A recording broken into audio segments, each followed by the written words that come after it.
Donald Trump has suffered many major humiliations, public humiliations, over the course of his career, right? Trump Airlines, Trump Bottled Water, Trump Steaks, Trump University, Trump Taj Mahal, other Trump casinos, all kinds of things that just didn't pan out for the former president back before he even had presidential aspirations.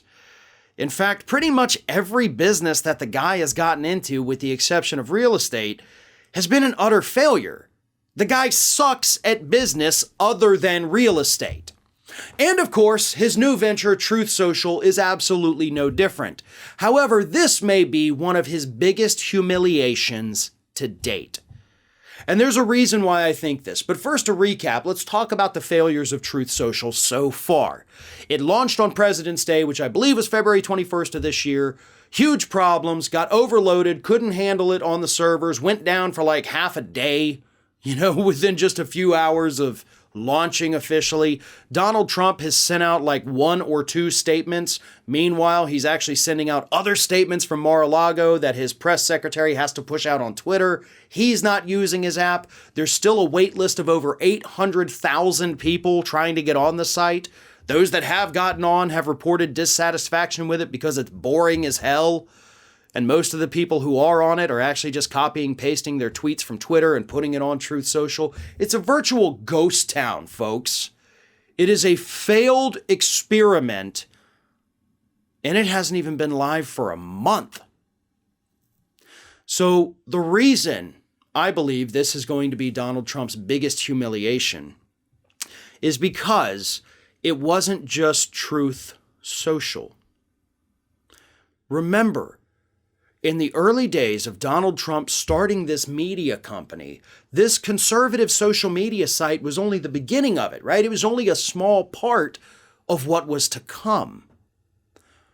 There was also supposed to be like a television network, like Trump TV. Remember that? See, a lot of people forgot about all of this. It wasn't just the Truth Social platform.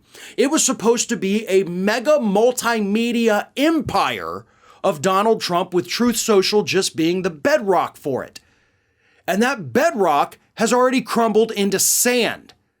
And when that happens, the rest of these things that Trump is supposed to be building with other people's money is going to come crumbling down as it's being built. If Truth Social cannot get off the ground, if it cannot prove its viability, investors are going to flee it. The money is going to dry up and disappear. The stock is going to become worthless. And of course, these are all things, by the way, I think are happening now.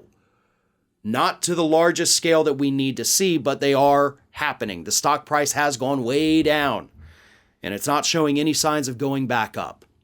So when investor confidence starts to wane, like it is now, what happens to the rest of the things he's supposed to be building? The money's gone, dude. You've spent it all, you've wasted it all, you've lost it all because the stock is essentially worthless at some point. What happens to Trump TV? Where does that go? It goes nowhere. Because none of this was ever meant to sway politics. None of this was meant to provide a platform of free speech. It was all just a giant vanity project from Donald Trump that he got other investors to pay for. And it failed less than a month before it even got off the ground. Hey everyone, this is Aspen. And did you know that for the low cost of $0 per day, you can subscribe to the Fair and Balanced YouTube channel. We also encourage you to like, comment, and share. But again, click that subscribe button and help Aspen not be so grumpy.